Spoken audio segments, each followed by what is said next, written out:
Important years in my life. Forum. My name is Vanessa Morales Muñoz. I study at Manuela Beltrán University. Basic English 2.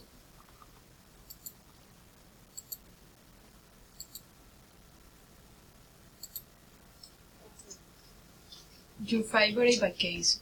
My favorite vacation was in Pereira. Where did you go? I was with my family in the city of Pereira. We met Santa Rosa de Cabal. Who did you go with? My husband, my mother, my brothers, and my niece.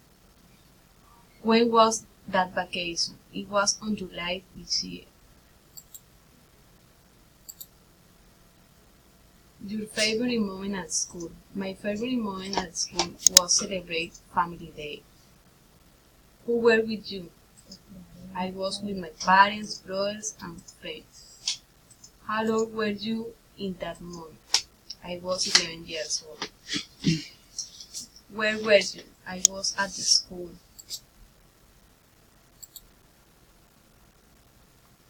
A childhood memory. My memory at childhood was a school trip in company of my father. Why was the situation important in your life? Because I had an amazing day with my father and friends. How old were you in that moment? I was 10 years old. Who were with you? I was with my friends and my dad.